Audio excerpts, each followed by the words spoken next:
Party മാറിയതുപോലെ party മാറാൻ MP രമേശിന് ധൈര്യം ഉണ്ടാവോ? ഞാൻ പാർട്ടി മാറിയതുപോലെ പാർട്ടി മാറാൻ PK കൃഷ്ണന് ധൈര്യം ഉണ്ടാവോ? ഞാൻ പാർട്ടി മാറിയതുപോലെ പാർട്ടി മാറാൻ ഗോപാലകൃഷ്ണന് ധൈര്യം ഉണ്ടാവോ? KM ധൈര്യം ഉണ്ടോ? വെല്ലുവിളിച്ച് ചോദിക്കാം. അവരുടെ വീട്ടിലെത്തിയാൽ അവരുടെ വീട്ടിലെത്തിയാൽ എന്താ സംഭവിക്കുക? ഞാൻ പറഞ്ഞു. നമസ്കാരം. BJP വിട്ട് കോൺഗ്രസിലെത്തിയ സന്ദീപ് വാര്യർ പുതിയ തന്ത്രങ്ങളുമായി ആഞ്ഞടിച്ചു തുടങ്ങി. രമ്യ ചേലക്കരയിൽ പാട്ടും പാടി ജയിക്കുമെന്നും പാലക്കാട്ടെ നായകൻ രാഹുൽ മാങ്കൂട്ടത്തിൽ തന്നെയായിരിക്കുമെന്നും സന്ദീപ് വാര്യർ പറഞ്ഞു. പാലക്കാട് CPM-ഉം BJP-യും തമ്മിൽ ഡീലുണ്ട് എന്നും പാലക്കാട് കിനാശ്ശേരിയിലെ UDF തിരഞ്ഞെടുപ്പ് പൊതുയോഗത്തിൽ വെച്ച് സന്ദീപ് വാര്യർ തുറന്നടിച്ചു. ഇനി BJP-യെ വിമർശിക്കാനില്ല എന്നും താൻ തല്ലിയാൽ അത് നന്നാവില്ല എന്നും ഇന്നലെ മുതൽ താൻ കോൺഗ്രസ് പ്രവർത്തകനാണ് എന്നും സന്ദീപ് വാര്യർ പറഞ്ഞു. രാഹുൽ ഗാന്ധിയുടെ, പ്രിയങ്ക ഗാന്ധിയുടെ, KC വേണുഗോപാലിന്റെ, VK ശ്രീകണ്ഠന്റെ, ഷാഫിയുടെ, രാഹുലിന്റെ രാഷ്ട്രീയമാണ് ഇനി പറയുക. K സുരേന്ദ്രന്റെ ശിഖണ്ഡി പരാമർശത്തിലും സന്ദീപ് വാര്യർ മറുപടി നൽകി. സുരേന്ദ്രൻ പറഞ്ഞത് പൊളിറ്റിക്കലി മാത്രമല്ല, പുരാണപരമായും തെറ്റാണ്. ശിഖണ്ഡി പാണ്ഡവരുടെ കൂടെയായിരുന്നു. സുരേന്ദ്രൻ അമർ ചിത്രകഥയെങ്കിലും വായിക്കണം. സന്ദീപ് പോയാൽ ഒരു പ്രശ്നവുമില്ല. ചീള് കേസ് എന്നാണ് BJP നേതാക്കൾ പറയുന്നത്. ഗോപാലകൃഷ്ണനും AN രാധാകൃഷ്ണനും പോയാൽ ഇമ്മാതിരി പുകിലുണ്ടാവുമോ? സന്ദീപിന്റെ വീട്ടിൽ ED വരുമോ എന്ന് KC വേണുഗോപാൽ പറഞ്ഞു. എന്റെ വീട്ടിൽ വന്നാൽ EDക്ക് ഒന്നും കിട്ടില്ല എന്ന് എഴുതി തന്ന് പോകേണ്ടി വരും. സുരേന്ദ്രന് ധൈര്യമുണ്ടോ പാർട്ടി മാറാനെന്നും സന്ദീപ് വാര്യർ വെല്ലുവിളിച്ചു. MP രാജേഷും സുരേന്ദ്രനുമൊക്കെ പറയുന്നത് കേട്ടാൽ ഒരമ്മ പെറ്റ അളിയന്മാരെ പോലെയാണ്. വിയൂരിൽ നിന്ന് കണ്ണൂർ ജയിലിൽ പോകുന്നത് പോലെ BJP-യിൽ നിന്ന് CPM-ൽ പോകുകയാണ്. കോൺഗ്രസിന്റെ പരിശുദ്ധിക്ക് കോട്ടം വരാതെ പ്രവർത്തിക്കും. ഈ പാലക്കാട് UDF-ന് തരില്ലേ എന്നും പാലക്കാട് ഞങ്ങൾ ഇങ്ങ് എടുക്കുവാണ് എന്നും പറഞ്ഞുകൊണ്ടാണ് സന്ദീപ് വാര്യർ പ്രസംഗം അവസാനിപ്പിച്ചത്. വേദിയിൽ കോൺഗ്രസ് ആണ് ഭാരതത്തിൽ എന്ന പാട്ട് പാടിക്കൊണ്ടാണ് രമ്യ ഹരിദാസ് സന്ദീപ് വാര്യരെ സ്വീകരിച്ചത്. പാട്ടിന് സന്ദീപ് വാര്യർ കൈയടിക്കുകയും ചെയ്തു. താൻ എപ്പോൾ പ്രചരണത്തിന് വരണമെന്ന് തീരുമാനിക്കുന്നത് BJP അല്ല എന്നും വരാനിരിക്കുന്ന സിനിമയുടെ ക്ലൈമാക്സിൽ ഇനിയും ട്വിസ്റ്റുകൾ ഉണ്ടാവുമെന്നും പരിപാടിക്ക് ശേഷം സന്ദീപ് വാര്യർ മാധ്യമങ്ങളോട് പറഞ്ഞു. സിനിമയിൽ നായകൻ രാഹുൽ തന്നെ. 100 കോടിയുടെ വിജയം നേടുന്ന സിനിമയിൽ സുരേന്ദ്രൻ ഹാസ്യ കഥാപാത്രമാകും.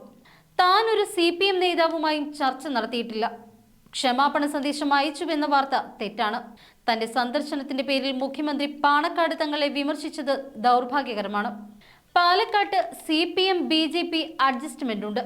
എന്റെ പഴയ നിലപാടുകളിൽ ഒന്നിൽ മാത്രം ഞാൻ ഉറച്ചു നിൽക്കുന്നു. CPM-ന്റെ ജനദ്രോഹ നയങ്ങൾക്കെതിരെയുള്ള പോരാട്ടത്തിൽ ഉറച്ചു നിൽക്കുകയാണ്. മസാല ബോണ്ട്, വ്യാജ ഒപ്പ് ഉൾപ്പെടെ മുഖ്യമന്ത്രിക്കും സർക്കാരിനുമെതിരായ ആരോപണങ്ങൾ ആദ്യം ഉന്നയിച്ചത് താനാണ് എന്നും സന്ദീപ് വാര്യർ പറഞ്ഞു. പാലക്കാടും ചേലക്കരയിലും UDF-ന് വിജയമുറപ്പ് എന്ന് KPCC അധ്യക്ഷൻ K സുധാകരനും കൂട്ടിച്ചേർത്തു. 28 വർഷക്കാലമായി CPM-ന്റെ കയ്യിലുള്ള ചേലക്കര UDF പിടിച്ചെടുക്കുമെന്നും ചേലക്കരയിൽ 3 തവണ എത്തിയ മുഖ്യമന്ത്രി തല താഴ്ത്തുമെന്നും K സുധാകരൻ പറഞ്ഞു. പോളിംഗ് ശതമാനം കൂടിയത് UDF വിജയത്തിന്റെ സൂചനയാണ്. 6000 വോട്ടുകൾ UDF ചേർത്തിട്ടുണ്ട് എന്നും സുധാകരൻ പറഞ്ഞു. വയനാട് ദുരന്തത്തിൽ കേരളത്തിന് സഹായം നൽകാമെന്ന് പ്രധാനമന്ത്രി വയനാട്ടിൽ വന്ന് പറഞ്ഞതാണ്. കാൽ പൈസ കൊടുത്തോ എന്നും സുധാകരൻ ചോദിച്ചു. വയനാട് ദുരന്തത്തിൽ കേന്ദ്ര സംസ്ഥാന സർക്കാരുകൾ കേരളത്തെ വഞ്ചിക്കുകയാണ് എന്നും സുധാകരൻ കുറ്റപ്പെടുത്തി. അതുകൊണ്ട് തന്നെ പ്രിയപ്പെട്ട രാഹുൽ മാങ്കൂട്ടത്തിന്റെ ചിഹ്നമായ കൈപ്പത്തി ചിഹ്നത്തിൽ നിങ്ങളുടെ വോട്ടുകൾ രേഖപ്പെടുത്തിയ അദ്ദേഹത്തെ വൻപിച്ച ഭൂരിപക്ഷത്തോടെ വിജയിപ്പിക്കണമേ എന്ന് ഞാൻ അഭ്യർത്ഥിക്കുകയാണ്. 1-2 കാര്യങ്ങൾ കൂടി പറയാനുണ്ട്. 1-2 കാര്യങ്ങൾ, കാരണം ഒരുപാട് പേര് പ്രസംഗിക്കാനുണ്ട്. എനിക്ക് ഒരുപാട് കാര്യങ്ങൾ പറയാനുണ്ട്. ഞാൻ ഇന്നലെയും പറഞ്ഞിരുന്നു. പക്ഷെ അതിന്റെ വേദിയാണ്, അത് തെരഞ്ഞെടുപ്പ് പ്രചരണ വേദിയാണല്ലോ. എന്റെ ന്യായീകരണം പറയേണ്ട വേദിയല്ല. അതുകൊണ്ട് ഞാനത് പറയുന്നില്ല. ബഹുമാന്യനായിട്ടുള്ള BJP-യുടെ സംസ്ഥാന പ്രസിഡന്റ് ഇന്നലെ പറഞ്ഞത്, അദ്ദേഹം ഒരു പ്രയോഗം നടത്തി, നിങ്ങൾ കേട്ടിട്ടുണ്ടായിരിക്കും.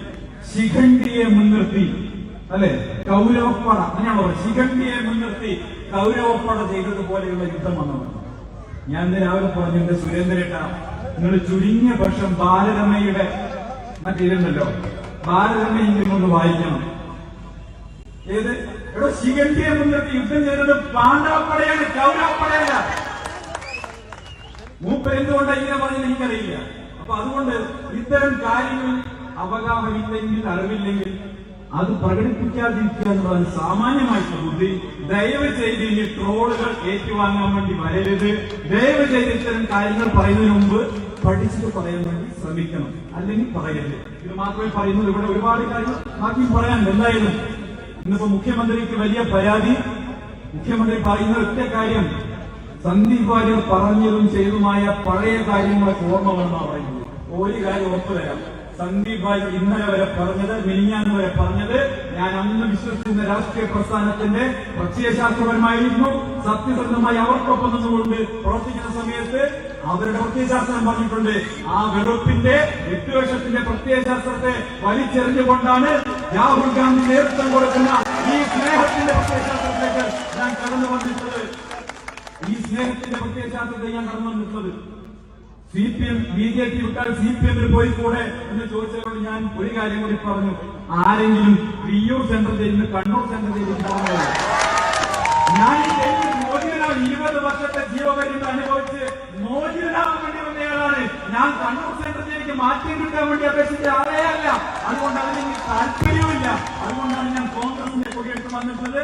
ഒരു തർക്കവും വേണ്ട. കേരളത്തിലെ ഗ്രാമാന്തരങ്ങളിൽ പോയി ഇവരുടെ ഈ കൂട്ടുകെട്ടിനെ തുറന്നു കാണിക്കുന്ന പരിപാടികളുമായി കോൺഗ്രസിന്റെ വേദി ഉണ്ടാകും എന്ന് ഉറപ്പു നൽകിക്കൊണ്ട്, പ്രിയപ്പെട്ടവരെ, നിങ്ങളിൽ ഒരാളായി ഇന്നലെ മുതൽ എന്നെ സ്വീകരിച്ച ഈ പാലക്കാട്ടെ കേരളത്തിലെ ലക്ഷാവധി കോൺഗ്രസ് പ്രവർത്തകരുടെ മുന്നിൽ നമസ്കരിച്ചുകൊണ്ട്, UDF പ്രവർത്തകരുടെ മുന്നിൽ നമസ്കരിച്ചുകൊണ്ട്